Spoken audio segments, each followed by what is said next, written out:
Hello guys, I am Shinky Pyre, the name rounds with fire, and today we are going to be watching why you really miss old Pokemon. And yes, we're back from our Japan arc, baby. We're finally going back to Nintendo, to Pokemon. And I thought this would be a fun little video to watch because, well, it's short and the other, it's Pokemon. So let's just get into it. And most of all, links are in the description for the original video. If you don't want me yapping all over the screen and talking about what I think and my opinions, then click the link and you can watch the video right there and then there. But if you want to watch the reaction, want to watch this together with me, Shinky Pyre, the name of fire, then you can. And maybe if you do, like and subscribe to the video and to the channel. But all right, let's get into it. 10 minutes of Pokemon. Pokemon has existed for a while now, hasn't it? We're cusping on 30 years of the franchise. 30. And it's fair to say that the mainline game series is at the very heart of it. These games are the canvas we use to create our own stories within the world of Pokemon. 1 second, I did not. The quality, is it the video or is it me? I gotta check. We got that premium. All right, let's get it. All right, just wanted to make sure. And catching and training, building a team and leading them to glory. But there's a sentiment among a lot of long-term players these days that something has changed. Something feels different now. Despite all the useful quality of life additions and expanded mechanics it's lifeless and everything else alongside them, some people feel that the magic isn't quite there anymore. Or at least it's not what it used to be back in the days of classic Pokemon. And the easy answer there is that we grew up. That childhood sense of wonder no longer drives our video game experiences. But I think I don't want to hear I don't want you to tell me I grew up, man. I'm supposed to reality, man. I'm a VTuber. I don't like reality. I don't like things that are real. Damn. But you're right though. We grew up. It's not the same anymore, man. Personally, I really enjoy the recent games. I'm kind of a rare case of someone who started with Pokemon Red and Blue, but the Switch era, even for all its faults, is my favorite era. But then okay, brother. I was with you. The DS generation's right there. I'm not talking about 3DS. The DS. The DS version is right there, pal. I don't know what you're saying. The Switch version's your favorite. Like, did you start here?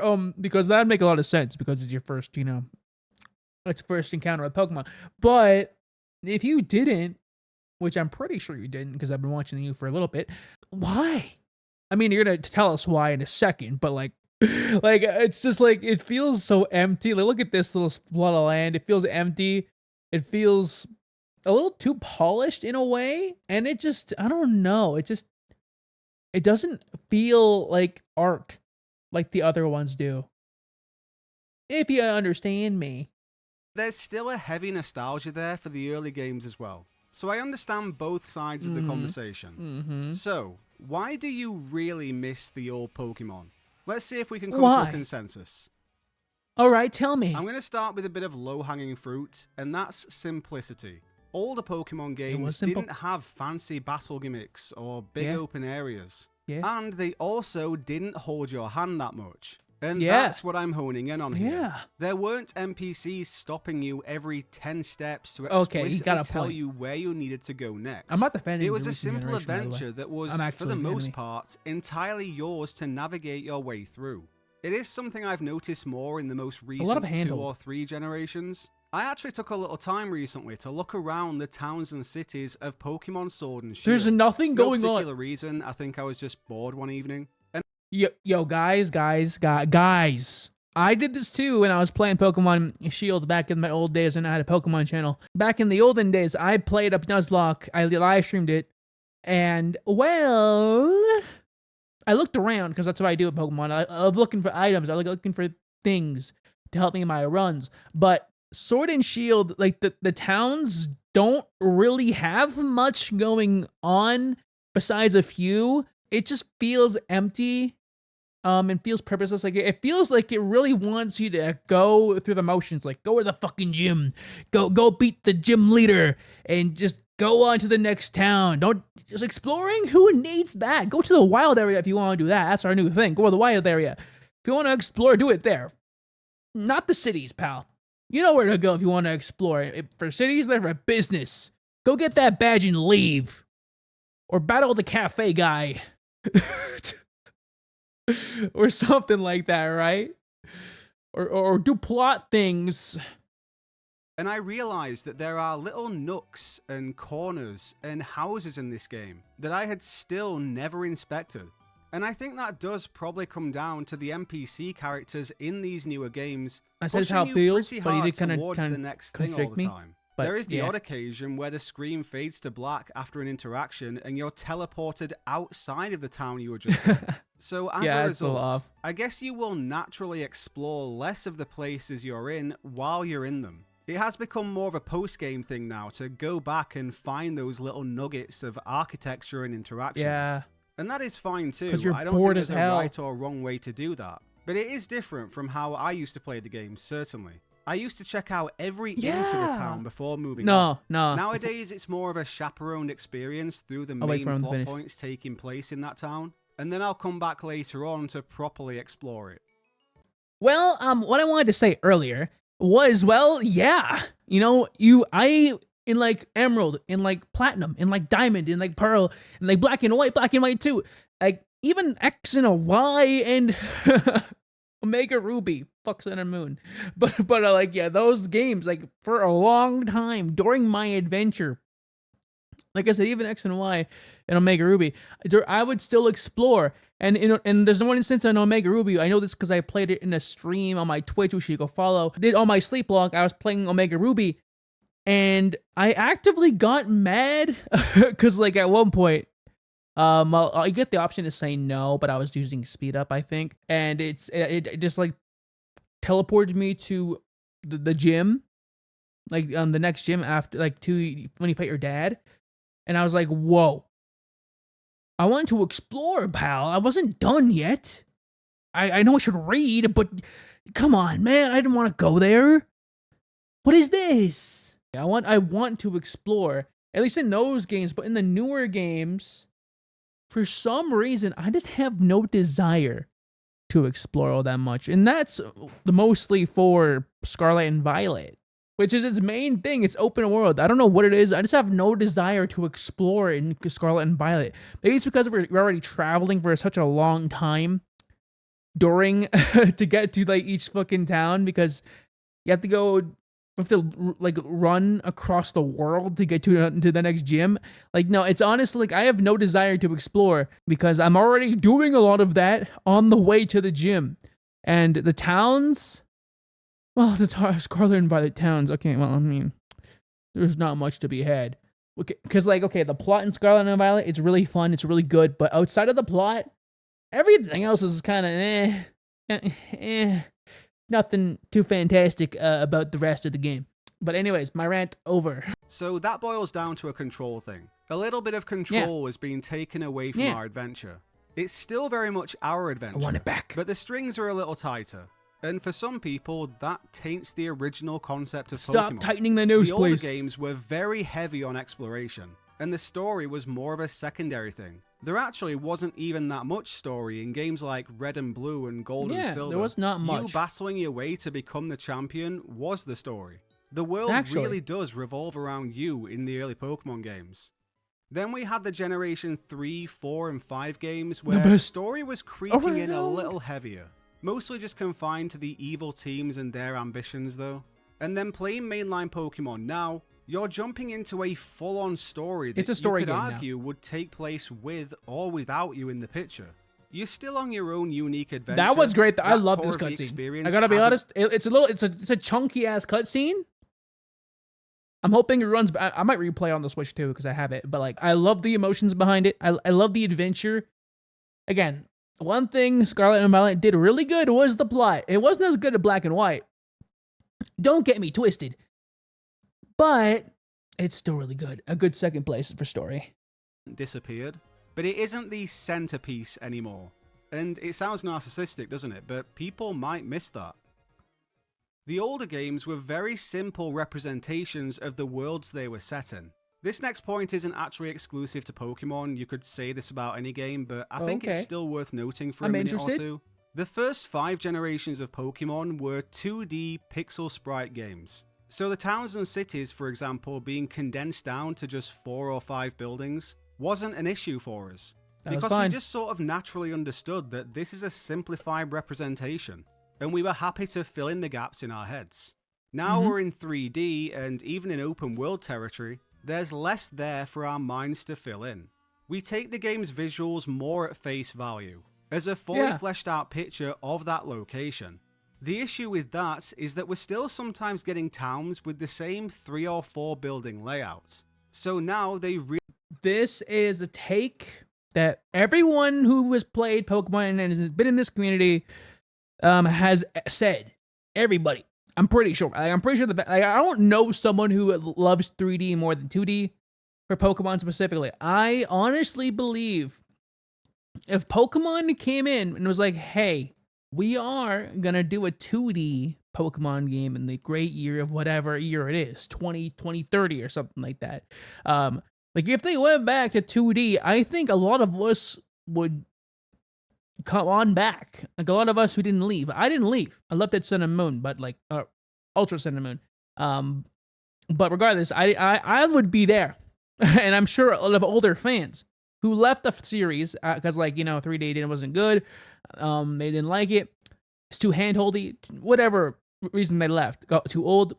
Regardless, I think they would come back, and that would be a chance to convince the older fans to come back and stay, and also, see the reaction to a modern 2D pixel art game of Pokemon, which I think will work better. It just does better for the style.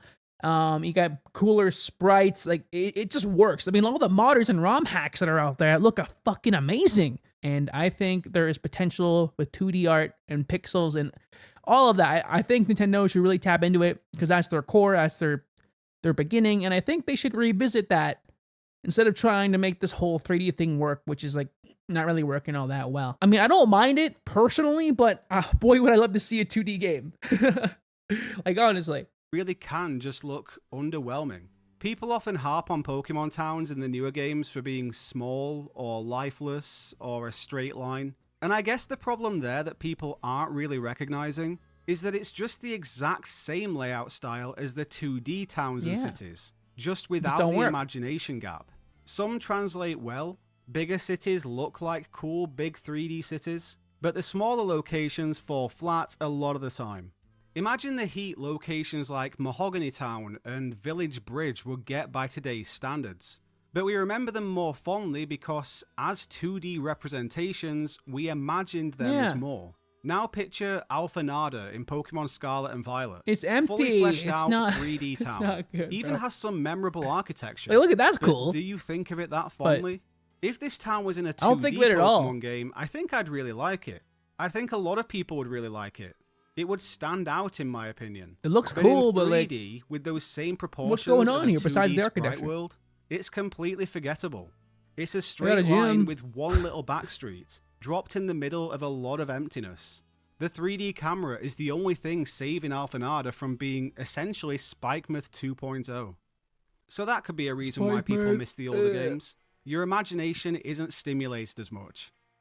There is the other side of that though. As I said, we have some really beautiful looking locations in the 3D era. Cities like Mesagoza and Levincia and Winden, and other game locations they do like have some Area good stuff. Zero, Area and many Zero, areas bro. around the Crown Tundra. Many of which go beyond what my mind would picture them as if they were represented in 2D. It's the reason there are so many good things with 3D.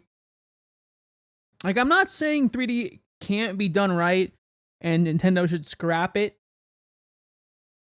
But, like, if you can't do it right, might as well go back to what you're good at.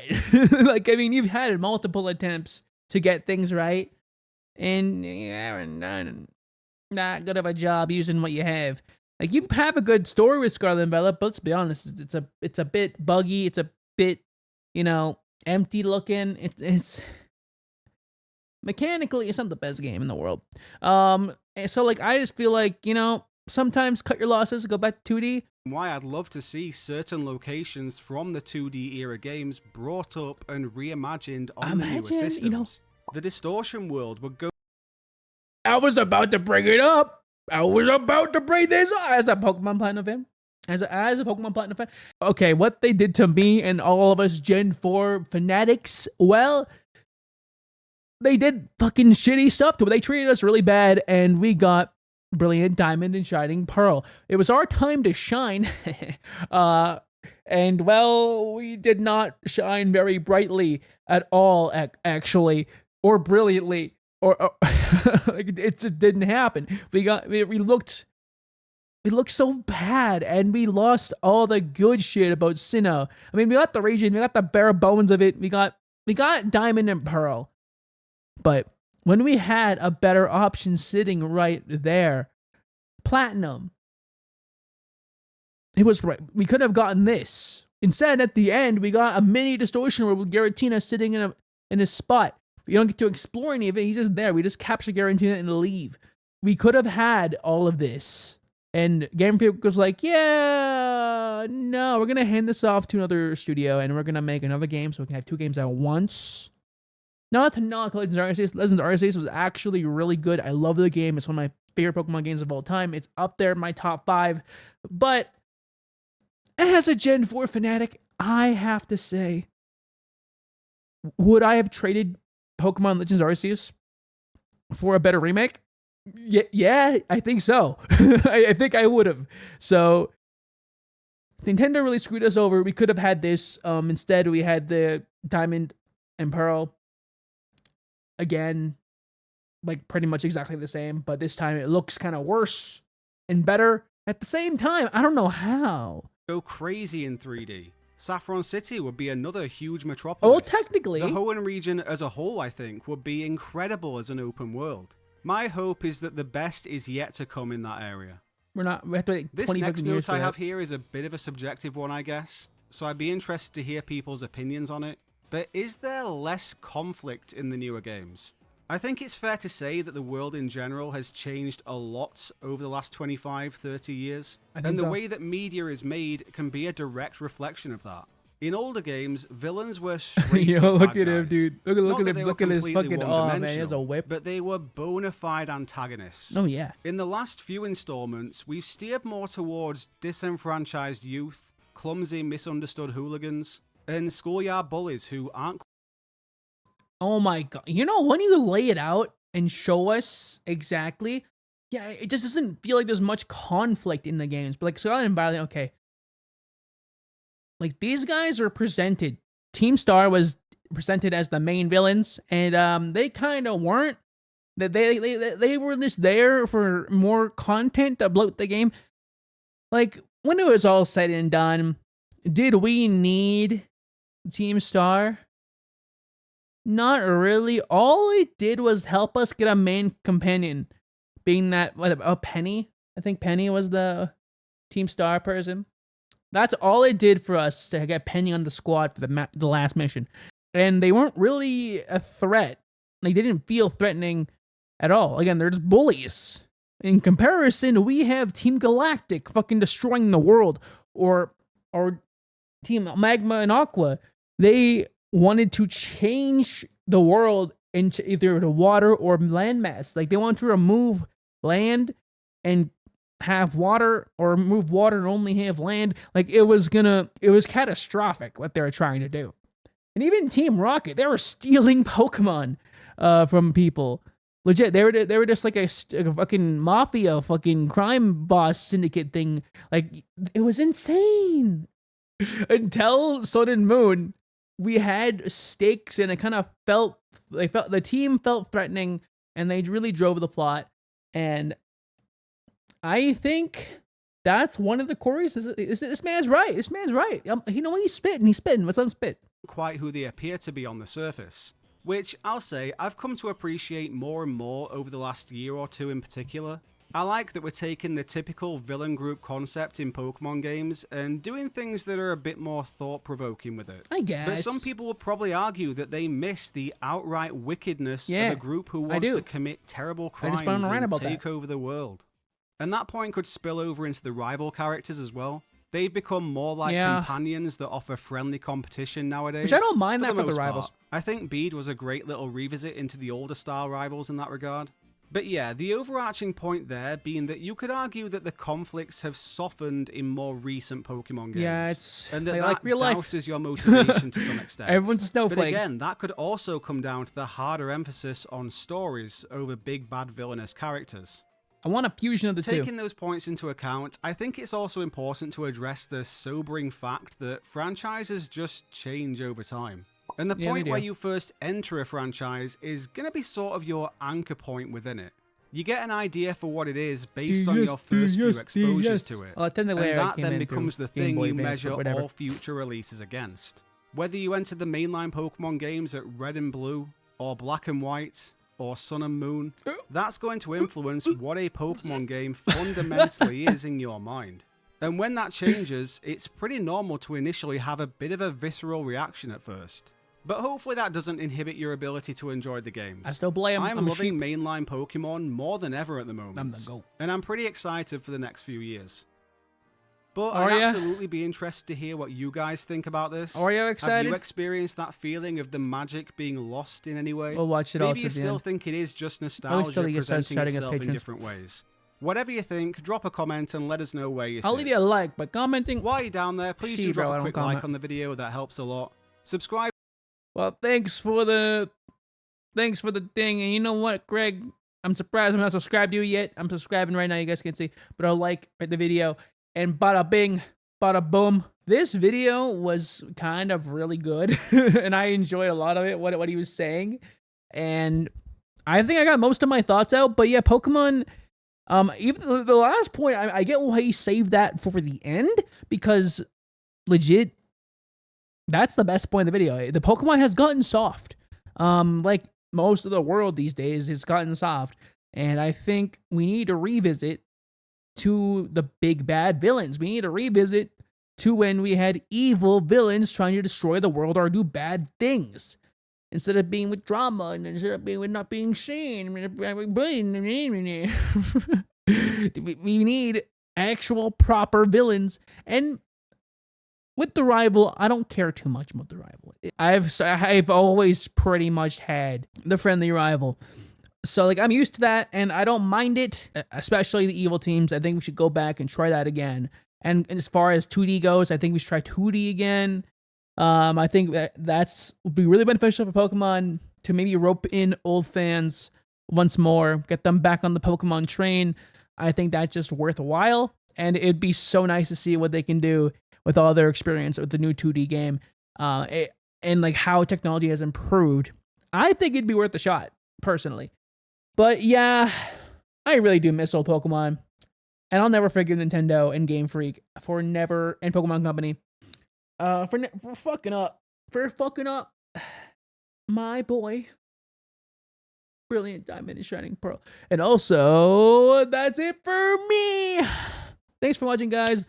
Hopefully you enjoyed the video, because we are back to Pokemon. Well, not back to, we can react to anything I want to react to, but today we came back to Pokemon. Hopefully you enjoyed my ramblings. But if not, and you did enjoy my ramblings about Pokemon and what I think, then maybe comment what you think. Why do you miss old Pokemon?